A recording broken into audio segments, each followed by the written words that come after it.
Okay. Hello, everyone. This is Olivia Powell. I'm a dancer with the Diablo Ballet, and right now I am here on a Zoom call with our beloved Michael Wells, who is also a dancer with the Diablo Ballet.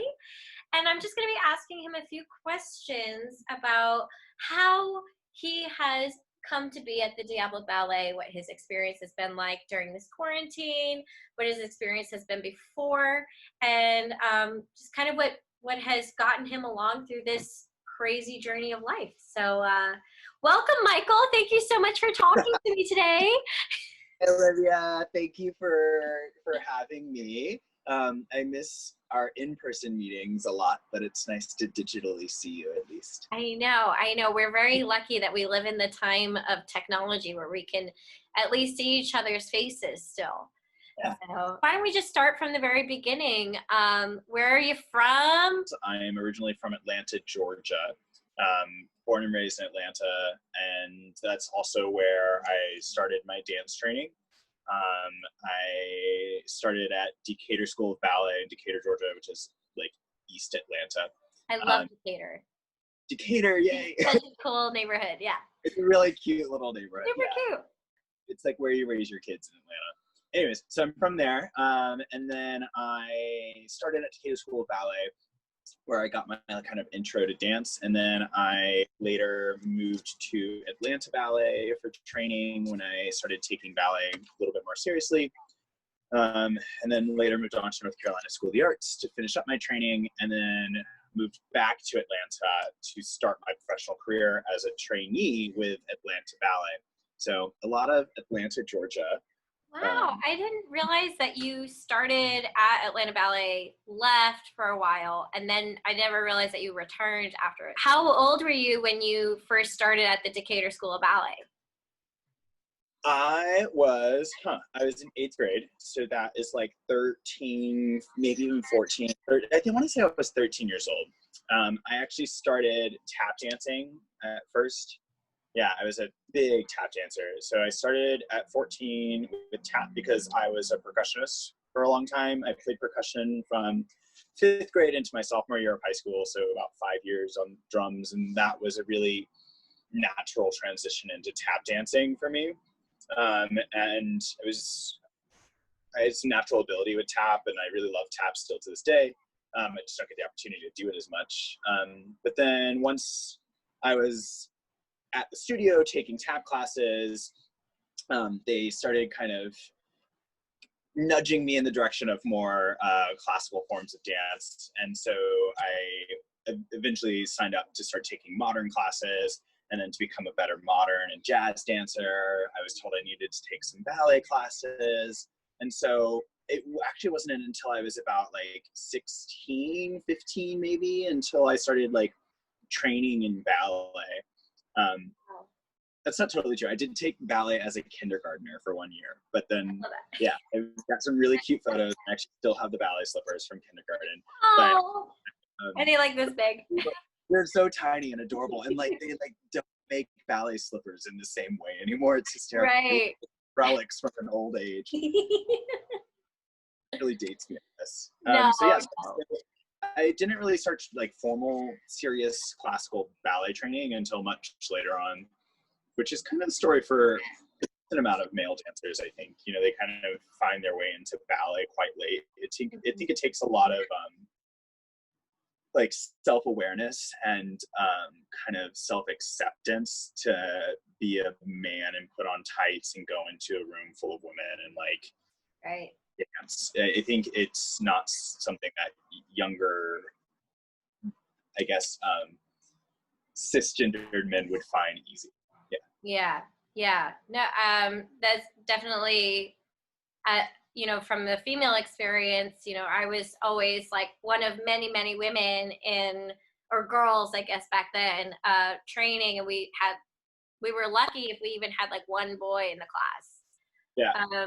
So I think the path It's always some boy that like is really struggling to keep up and like doesn't know the combination, is in the back and like can barely do anything, and it's just, yeah, it's a mess. That was me. No, well, you would never know it now. So how old were you when you left the Decatur Ballet School? I actually kept dancing with them all the way until I graduated from high school. It was just that I added more ballet classes to my training. So I continued to tap dance until my senior year, but then I moved my main like ballet training. I started getting from Atlanta Ballet. And then towards my senior year, I actually started moving more of my like modern training to Atlanta Ballet. It was just the caliber of dancers there was obviously a little bit higher. It's a more recognized institution internationally, and so they definitely had just more intense training. Or There was a lot more more. professional track. Yeah, exactly. I think that's a good way to put it. But the interesting thing about all this, though, is that I was totally the underdog in everyone's eyes. Like all of my teachers never thought I would actually like make it professional. I don't think anyone like was expecting to see me go the whole way. And in fact, when I left to go to college at North Carolina School of the Arts, and when I came back to Atlanta Ballet, I was actually auditioning to do a summer intensive with them because I'm from there and it'd be easy just to stay at home and save some money. So I auditioned for the summer intensive and they haven't seen me in a year.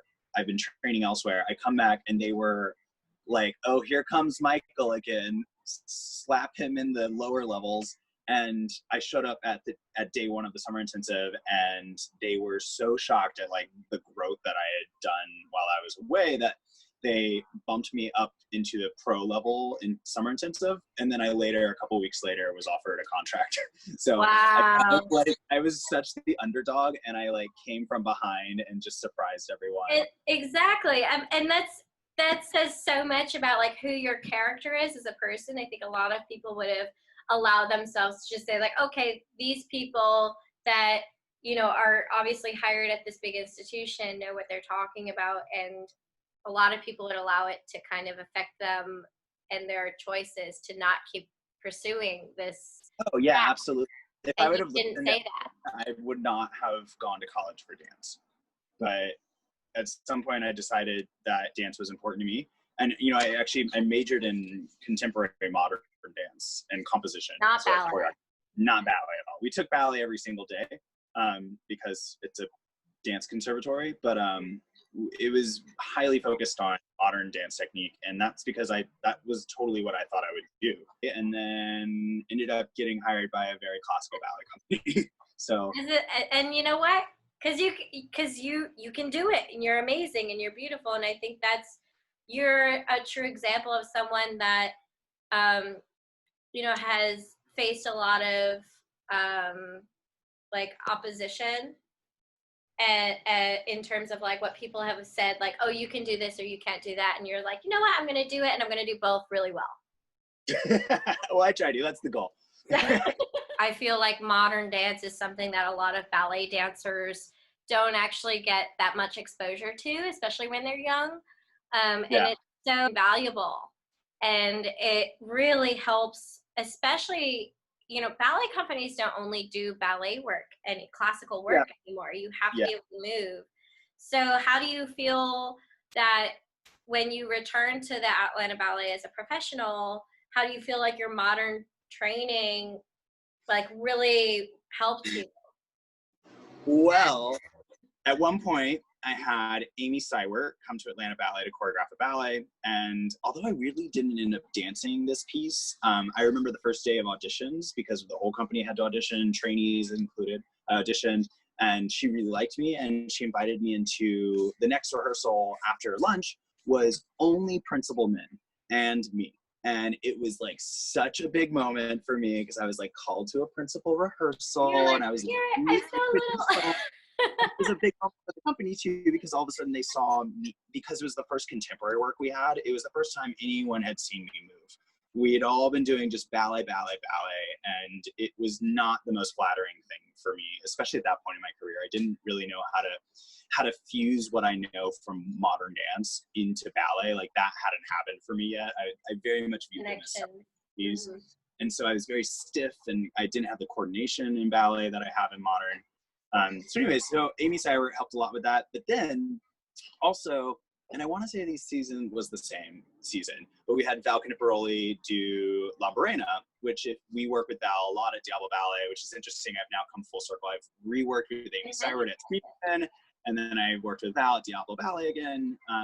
But Val's Lamborena, if you've never seen it, is a fusion of ballet and African dance. And that is like, that just sums me up as a dancer so much. Like, so I ended up doing all the shows of Lamborena. I was first cast. It was like a big moment for me as a trainee.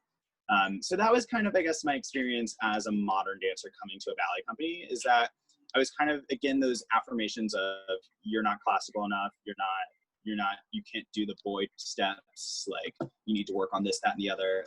That was my main message I was getting. And then every now and then there's these little gems of like, oh, I am a good dancer. Oh, I can do this though. This is something I can do well. I can't really do that as well yet. A lot of moments in my career that were like, did I make the right choice? You know, like I was on this modern dance track and I chose the ballet company, and like, was that the right choice? And like, do I need to be here? And am I happy here? Do I enjoy this? Like all those I'll questions. be the first to say that you made the right choice. So I think so, yeah. You did. You're beautiful. So when you left Atlanta Ballet, where did you go? Oh, yeah, so I danced for Atlanta, I want to say for 3 years. I stayed there. And so I decided, my roommate and I, my best friend still to this day, who costumed the ballet that I choreographed, we decided that we were just going to drop everything, break our lease, and then move to New York City. And so, yeah, so it's quite scary to move to New York City with like nothing, no job. And like, I don't know if you've ever tried to find, it's a challenging city on its own. So, but also the real estate market is unlike anything I've experienced. Like, I was trying to find an apartment from Atlanta in New York City, and it was absurd. Like, I didn't know, first of all, I didn't have any money, so I couldn't afford anything. And then I didn't know any of the neighborhoods and like what was good, what was not good. And then it was just impossible. And so, long story short, like literally a month or two before I was like, I had a plane ticket to New York City and no place to live still. And so like, right before we moved, a friend of a friend ended up saying that they had a room open, and my best friend and I both shared that room for a while, for like 6 months actually. We shared a bed in one room in a 3-bedroom apartment with 5 people. It was a lot. Is this when I talk about my New York City career? Yes. Okay. So, New York City. New York City. This is the next chapter. It is totally the next chapter, actually. I had, I think, like $1,000, maybe even less than that. It was just silly, and like 2 suitcases. It's that classic, I moved to New York City on a whim story. And so on my back. What I had been doing while I was dancing at Atlanta Ballet, I had been working in restaurants, and I had been working in restaurants like since I was 14. So the restaurant life was not a new thing to me, and that was always kind of my game plan when I moved to New York. I was like, I'll get a job waiting tables and then find a dance job from there. So a friend of a friend of a friend, the same friends that kind of got us into that apartment that we were sharing a bed in, a place called City Winery in New York City. And he set me up with an interview, this like 2 or 3 weeks after me moving to New York. And I ended up getting hired on the spot and started working at this awesome place called City Winery. And which is interesting because it launched an entire wine career for me. Still don't have a dance job. I've been going to auditions, nothing's working. So anyway, so a dancer friend from Atlanta Ballet was in New York and was doing an audition. She was visiting, and she was like, hey, I'm going to this Ballet Hispanico audition. Do you want to come with me? And I was like, oh, sure, whatever. I'll go to this audition with you. Excuse me. Even though like, obviously Ballet Hispanico was not anything that resonated with me. I didn't know the company. I figured by default I wasn't good for the company, just not being Hispanic. So anyway, so I go to the audition, end up making it all the way through to the end. I started working. It was so weird. We like started rehearsing at the end of the audition. So anyways, yeah, it was strange. So like we like had rehearsal that day. But anyway, so I ended up dancing for Ballet Hispanico's second company for 2.5 years, or maybe 1.5 years, but a decent amount of time. Especially because at that time, it was the very beginning of their second company. It was like year 1 or 2 of them even having one. So we did not get paid. But we danced so hard. Like the standards that were expected of us were unlike anything I've ever experienced in my life. I had been dancing full time for 3 years at that point, and I thought I was a professional dancer. And then I like experienced the standards of New York City. And then I think more so than that is what I experienced were the standards of a Latino dancer. So I think, although I'll never have a real insight into what it's like to be a minority and a dancer in America, they worked harder at Ballet Hispanico than at any other company I've ever danced at. And the standards were incredibly high. They drove their dancers really hard. I now learn choreography very quickly. I am a really good partner from Ballet Hispanico. I feel like I learned a lot there. It was a real growing period for me as a dancer. It was tough love. I cried a lot. I mean, it was Hard. tough, really tough, so hard. And especially the really tough part was that I was not making money as a dancer. So I was there every day, not getting paid, and then I was waiting tables 5 days a week to pay bills. So that was a really... For people that haven't ever served in the service industry before, most nights you get home at what, 3 o'clock in the morning? Yeah, well, it was New York City too, so like who knows? And then you have to do all your side work, and then you have to clean the restaurant, and then you have to ride the train all the way up to Harlem. And then you have maybe like a really early morning dinner. Exactly. Like I'm just like it was so bad. You wake really up 2 hours later to go to company class and a full day of rehearsals. And where there was no excuses. Like I remember early on, I tried to kind of be like, oh, I was up late at work, and they were like, well, that's not our problem. We're all doing. It's what everybody. Yeah, exactly. One day, I was taking class at Ballet Hispanico like I did every day, and there was this man watching us take class, and I found out later on he was looking for dancers for New York Theater Ballet's Nutcracker. Ballet Hispanico didn't do a Nutcracker. We were in the second company too, so we weren't doing anything. And so a couple of us went and did their Nutcracker, and Diana Byer, the artistic director, then offered me a company job there because she thought I would be good for the company. So I had no idea that's how you ended up there. Yeah. I love it. So New York Theater Ballet is such a weird place, but it is like has such a special place in my heart. It is a tiny, tiny little company that has been around for a long time. It is a long time, like 40 years, something like that. It might even be longer than that. But yeah, I think they just had their 40-year anniversary, but it might be longer. So it's an older company, very small though. So they only do chamber ballets, and they only do Cecchetti technique. Yeah, I danced for New York Theater Ballet for 3 years actually. And when I first joined the company, I was like, this is not the place for me. Like, I had just left Ballet Hispanico. That was very contemporary. Like they don't do pieces on point at Ballet Hispanico. We did a lot of dancing in jazz shoes, and we took ballet class every day, but a lot of my like Atlanta ballet technique had kind of gone away, to be honest. Just because you weren't doing classical repertoire as much. But you know what I was working on is my modern stuff, which I, love. And so then I started training in Cecchetti ballet technique. And then this was my first company job, like a real company contract where like I am on the website as a company member and I'm getting a paycheck as a company member. It was not a lot. So I was still working at City Winery this whole time. But at New York Theater Ballet, that was the first time that I really had someone, Diana, the artistic director, kind of guiding me and like taking a real interest in me as a performer, not just a ballet dancer, not just a contemporary dancer, but all of it. So I was the first time I ever did Cavalier and Nutcracker was there. I like was wearing white tights and doing Grand Pas de Deux and had to do a variation, which scared me. But I also got to work with some cool choreographers, like Niccolo Fanti choreographed an entire ballet on me. We had a residency with him in upstate New York for a whole summer. Matthew Neenan choreographed on us. Richard Alston, who is a English choreographer, he created all sorts of works on us. So I got to work with some really, along with all this Anthony Tudor and Frederick Ashton work that was actually the staple of the rep there. So they have a lot of versatile repertoire there. Yeah, it's really versatile. So you're doing like stuff from the 1910s, and then you're also doing like current choreographers who are making work right now. That's great. Yeah, so I stayed there for 3 years because I was happy and they loved me and I loved them and we became a real family. And then that was about my 5-year mark in New York City. And as many New Yorkers would tell you, that's about when you stop like having your honeymoon phase with New York City, and it just kind of becomes either time to stay long term or it's time to go. And for me, it was just time to go. I stopped resonating with the city.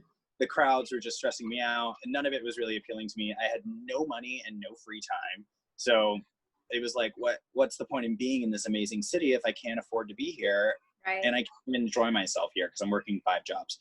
Yeah. So I started auditioning for other companies, and one of them was Smewen Ballet, and then I got hired by Smewen Ballet in San Francisco. So you moved one coast to the other coast. yeah, Wow. I'd never been to San Francisco either. I went out there for my first time to Oh audition. my gosh. Yeah, it was my first visit. So it like weirdly all lined up and worked, and I moved and for Smewen for a year, which was interesting year. I got to do a lot of really amazing things. I moved to San Francisco, which was a big chapter in my life that I am loving. Trey McIntyre choreographed a whole ballet on me. I was a soloist in, and that was cool. Did some other work by Garrett Ammon, Michael Smewen, some really good stuff at Smewen, but it ended up actually not being the right company for me. Mm-hmm. So then I was kind of stuck. So I had spent a year in San Francisco. I love San Francisco. At that point, I had started dating my current boyfriend. And so I was kind of debating actually retiring from dance at that point. Like, I think I was starting to tell myself I had a good run, and that maybe this was kind of a sign that like you're good, but you're probably not that good. So like, let's just call it. And then that's where Lauren Jonas comes into the equation, is that Bay Area companies. Yeah, it's a Bay Area company. So like, I had known of Diablo Ballet dancing at Smewen, and I had known Robert Deckers, who was at that time the resident choreographer of Diablo Ballet. When I was let go from Smewen, I decided that I was like kind of lost, and Robert Deckers saw that, and he was like, well, why don't you come to Diablo Ballet? I'm the resident choreographer there. I'll teach class a lot. I'll choreograph on you. We'll get to work together. It'll be fun. It's a good company. Everyone's good. And so I came out and auditioned, but Lauren offered me a job, and now I have been with Diablo Ballet for 3 years. Oh my goodness.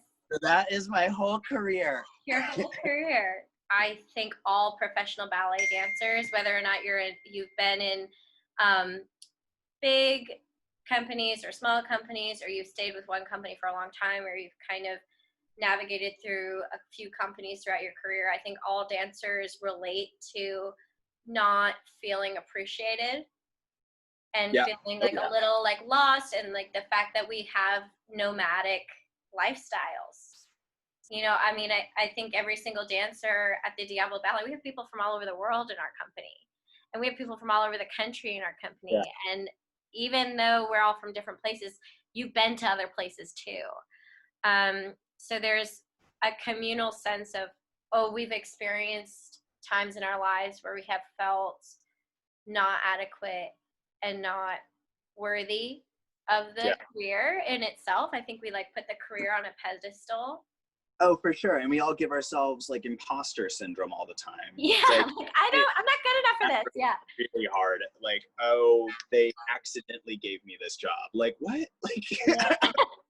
But Diablo Ballet, you know, we are all a family at Diablo Ballet, and we're a small company. We're only 10 dancers, but we have each other, and the rep we do is very versatile. One big thing that I think I discovered at Diablo Ballet is that when people believe in me, I end up dancing a lot better.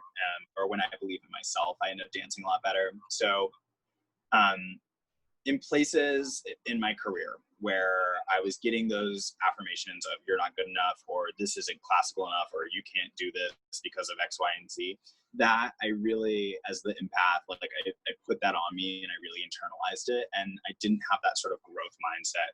So then I come to Diablo Ballet, and I had a very different headspace. You know, I was very determined to make a good impression. I was a new company member, and I was not about to get laid off from another company again. So I worked really hard, and I started kind of just approaching ballet a little differently.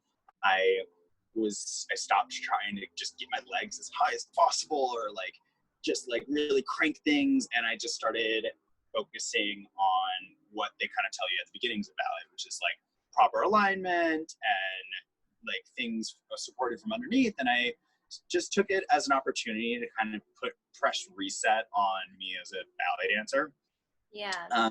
And then I started dancing better. Like I found myself doing more pirouettes and being able to do. When you feel good, you do better, right?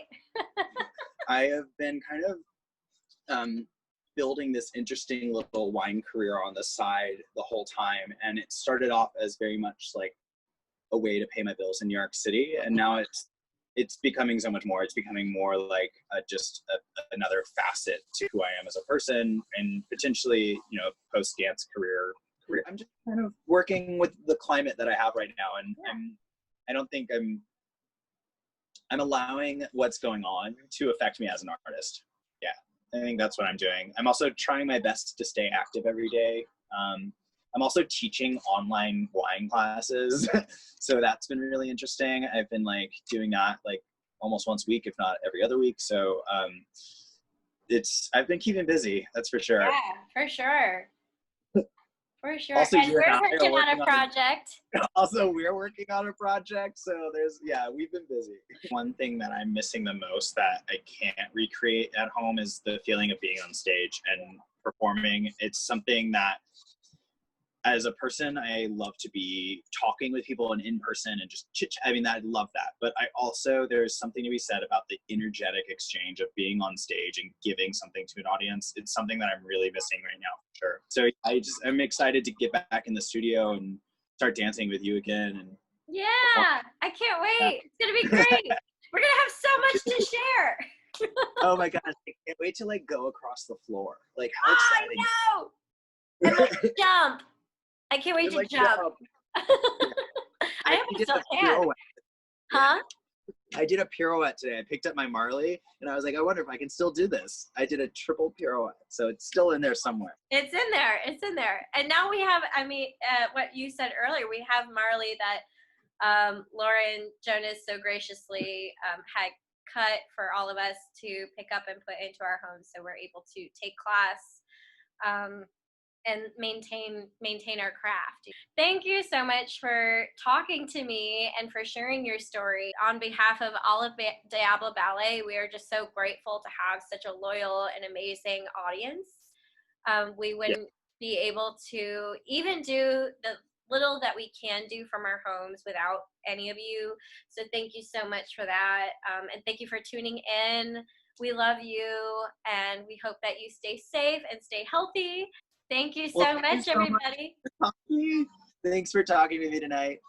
Thank you. Bye. Bye.